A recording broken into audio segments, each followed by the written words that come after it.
You probably don't realize how monstrous Credit Suisse really is. It's a 167-year-old behemoth of the financial world. It holds over $1.5 trillion in assets under management, has over 50,000 full-time members of staff, makes $15 billion a year in revenue, and until recently was valued at almost $100 billion.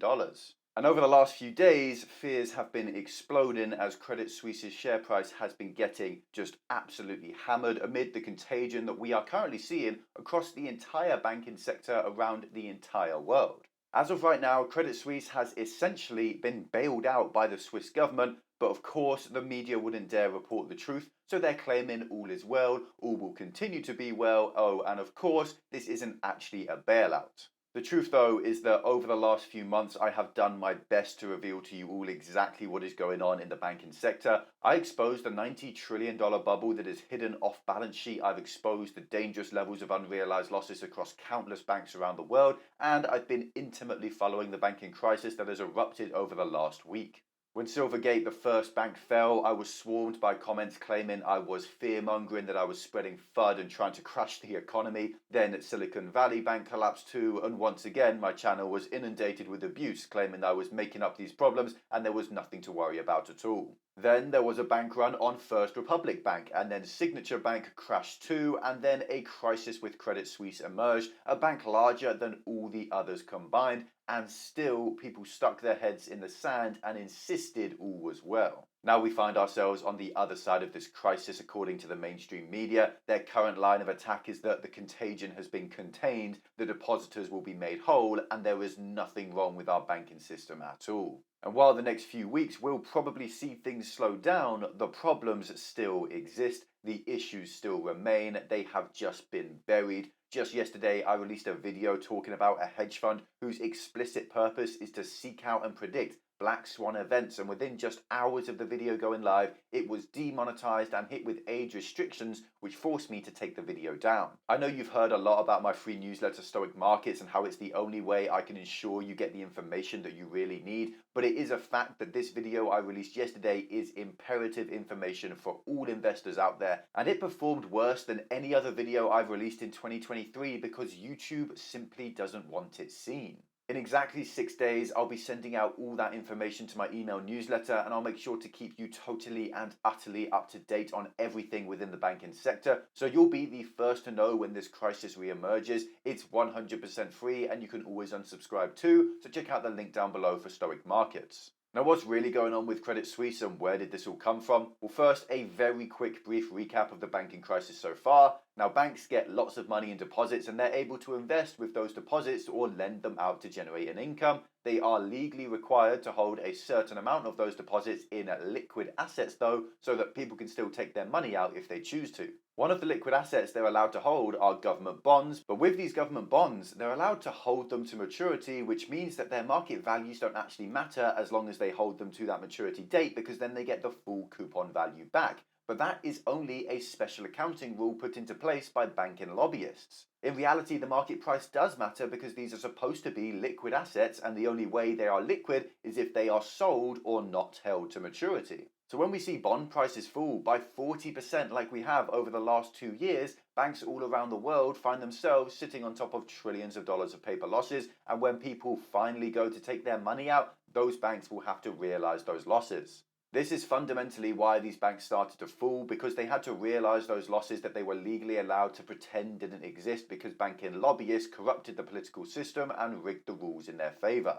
Now, a few days ago, after all these banks collapsed and as more were about to collapse, the US Treasury announced that they would make all depositors whole again. So those people who lost all their money at Signature or Silicon Valley Bank as it collapsed, well, they're going to get it all back, even though it was never actually insured by the government. This was a bailout, but the media and the government are lying about it to try and save face. Their argument states that it's funded by the FDIC, not the government, so it doesn't come from taxes, which is technically true, but under the surface, the FDIC is funded by every single bank in America who are forced to pay into the FDIC, and so every bank in America, well, they simply charge extra fees to all their customers together to fund the FDIC, so in reality, Americans with a bank account fund the FDIC, which is essentially every American there is, and that's where this bailout money came from. So when the media tells you that the FDIC is funded by the banks, know please that they are lying to you. It's funded by you. So yes, this is a bailout, and what's more, it's actually a bailout of mostly these huge million-dollar tech companies at the expense of the average working American. That pretty much actually explains the crisis in the US so far. Yes, it misses some bits, but those are the big facts and the main points. But where does Credit Suisse come into this? Aren't they Swiss? Well, yes, and it's a bit of a long story. Credit Suisse are huge, as already stated, but they are also in huge amounts of trouble, to put it lightly. Their share price was sitting at around $20 just 5 years ago, and it currently sits at about $2, a drop of 90%. Their first almost collapse worth talking about happened in 2021 with Greensill Capital and Archegos Capital, which were essentially just hedge funds linked to Credit Suisse, who together lost over $10 billion.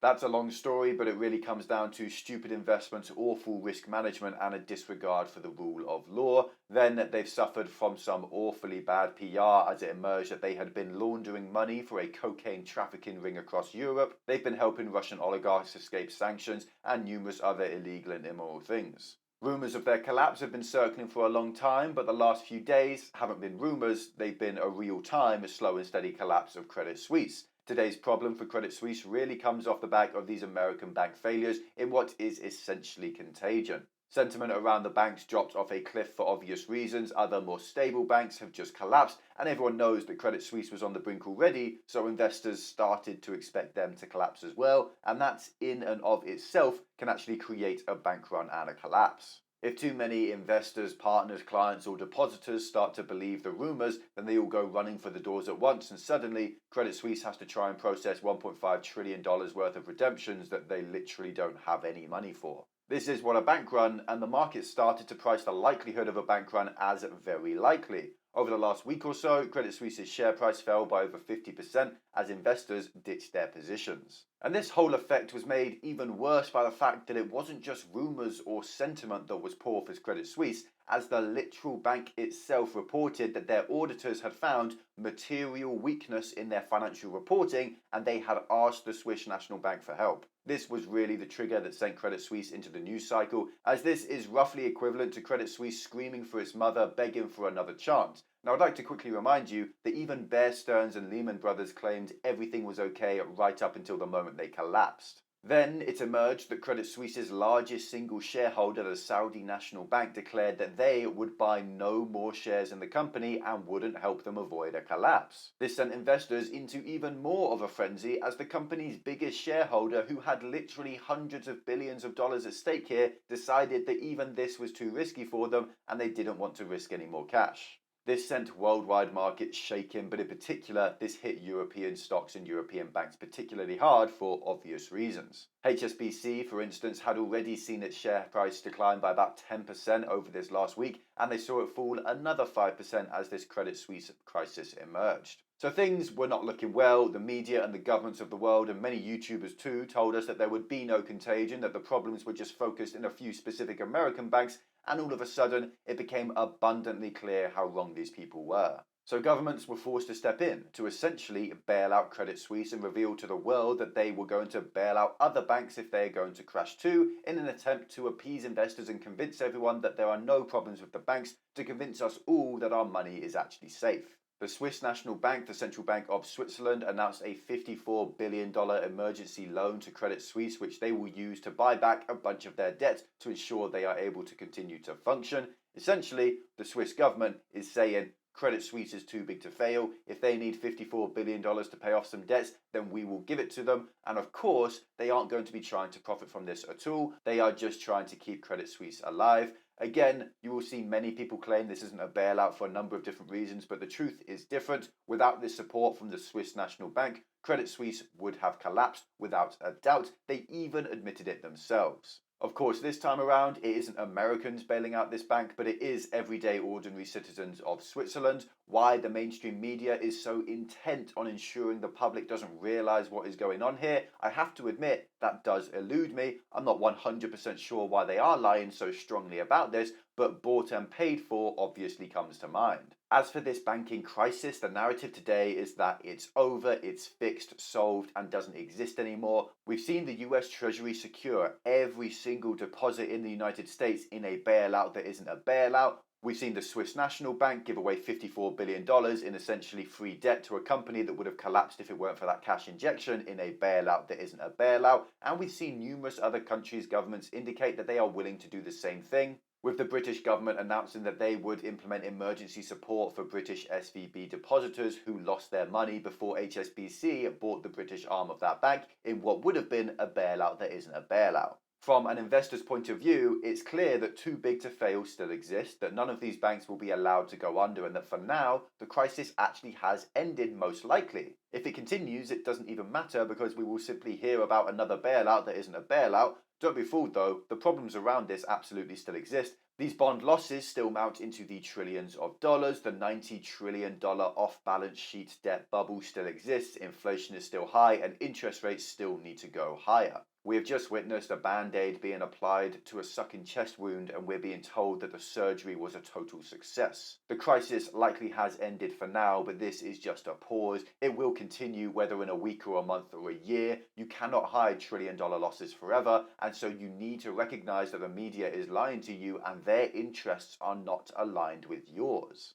Earlier on, I revealed that YouTube has done all it can to hide my most recent video from you, to the point where I have now been forced to take it down. So the only way I can guarantee you know the truth about all of these crises is through my 100% free email newsletter, Stoic Markets. In exactly 6 days, I will reveal all that YouTube doesn't want known about this secret hedge fund that exists solely to identify black swan events and what they are predicting today. It is truly mind-blowing what's going on behind the scenes, and I hope, if nothing else, regular viewers of this channel who watch the videos I released over the last few months warning you all of the banking collapse that was so obvious to me, understand that the information I expose is 100% real. I was right about the stability of the banking system all this time, and I'm right about it now too. So join me at Stoic Markets, learn what's really going on, and secure your financial freedom.